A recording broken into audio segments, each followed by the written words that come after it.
لوگ ہندوستان میں رہتے ہیں، ہندوستان کی اس سرزمین میں اگر ہم لوگ عزت کی، عظمت کی، شرافت کی، کرامت کی، محبت کی زندگی گزارنا چاہتے ہیں تو ہمیں اس ملک کی ضرورت بننا ہوگا، اس ملک کی ضرورت بننا ہوگا، اس زمین کی ضرورت بننا ہوگا، یہاں کے لوگوں کی ضرورت بننا ہوگا، یہاں کی عوام کی ضرورت بننا ہوگا، یہاں جو لوگ بستے ہیں چاہے وہ مرد ہو یا خواتین، بوڑھے ہو یا بچے، ان سب کی ضرورت بننا ہوگا۔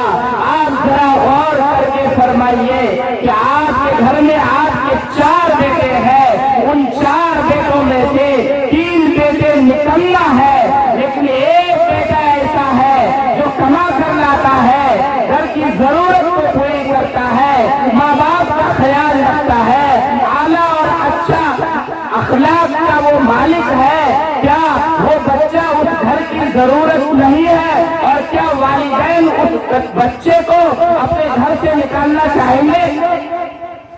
ایسا کبھی ہوا ہے؟ 4 بھائی ہیں، 4 بھائیوں میں سے ایک بھائی ایسا ہے جو تینوں بھائیوں کا خیال رکھتا ہے، تینوں بھائیوں کی خدمت کرتا ہے، تینوں بھائیوں کا کام آتا ہے۔ کیا یہ تینوں بھائی مل کر ایسا کر سکتے ہیں کہ وہ جو چوتھا بھائی ہے اس کو گھر سے نکال دیں؟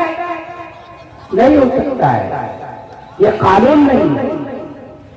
جو بھی ضرورت ہے، یہ مائک ضرورت ہے تو اس کو اسٹیج ملی ہے، میں مولانا صاحب اس جلسے کی ضرورت ہو تو مجھے اسٹیج پر بٹھایا گیا ہے، ان کپڑوں کی ضرورت ہے تو اس کے ذریعے اس اسٹیج کو سجایا گیا ہے، ان لائٹوں کی ضرورت ہے تو اس کے ذریعے یہاں روشنی پھیلائی گئی ہے۔ جس چیز کی ضرورت ہوتی ہے اس کی حفاظت کی جاتی ہے، اس کو عزت کی جاتی ہے، اس کی طرف عدالت کی نگاہوں سے دیکھا جاتا ہے۔ ملک کے مسلمانوں تم یہ کہتے ہو کہ ہم ذلیل ہیں، ہماری بے عزتی ہو رہی ہے، ہمیں اس ملک میں رہنے دینے کے لیے، رہنے نہیں دینے کے لیے قوانین پاس کیے جا رہے ہیں۔ میں یہ کہہ رہا ہوں کہ تم اس ملک کی ضرورت بن جاؤ، ملک میں رہنے والے لوگ تم کو ہٹائیں گے نہیں، بلکہ APJ ابوالکلام کی طرح پورے ملک کا صدر بنائیں۔ بات سمجھ میں آ رہی ہے بھائی؟ جی ملک کا صدر بننا ہے، ملک کے فوجوں کا کمانڈر ان چیف بننا ہے، ملک کی سیاست کے باغدور کو سنبھالنا ہے، ملک کے سائنسی نظام کے باغدور کو سنبھالنا ہے، ملک کے معاشی نظام کے باغدور کو سنبھالنا ہے، ملک کے تعلیمی نظام کے باغدور کو سنبھالنا ہے۔ کیسے ہوگا؟ کیسے ہوگا؟ اس کا واحد ذریعہ صرف اور صرف یہ ہے، اقرا پڑھیے، اقرا پڑھیے، اقرا پڑھیے۔ کیا آپ یہ کہتے ہیں کہ قرآن کریم کی تعلیمات سائنس کی تعلیمات نہیں ہے؟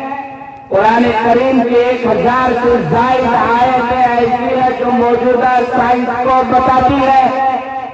ابھی جو چیٹ GPT آ گیا ہے، جس چیٹ GPT کا بڑا ڈنکا ہے، اس چیٹ GPT سے بھی بڑا چیٹ GPT اللہ رب العزت نے قرآن میں رکھا ہے۔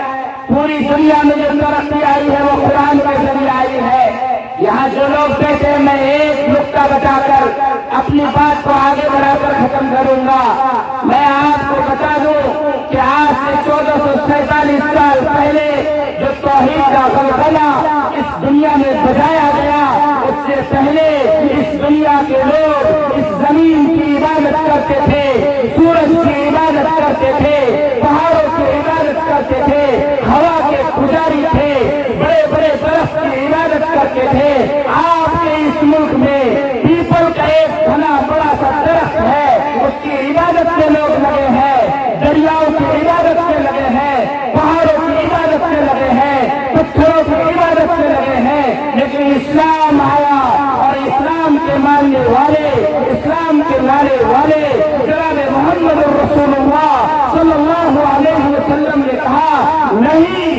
نہیں، یہ پتھر تمہارا معبود نہیں ہے، یہ سورج تمہارا خدا نہیں ہے، یہ زمین تمہارا خدا نہیں ہے، زمین تمہارا خادم ہے، سورج تمہارا خادم ہے، ہوا پانی سمندر زمین و آسمان سب کچھ تمہارا خادم ہے۔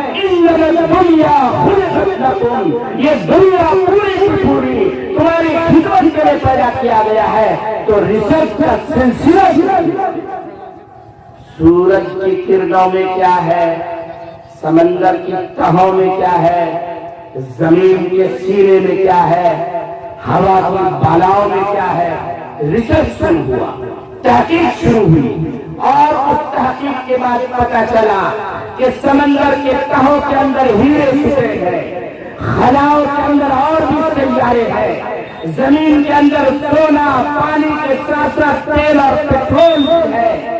اور جب یہ تحقیق کا سلسلہ شروع ہوا اور معبودیت کی جو عظمت تھی وہ لوگوں کے دلوں سے نکلی تو دنیا ترقی۔ بات سمجھ میں آ رہی ہے؟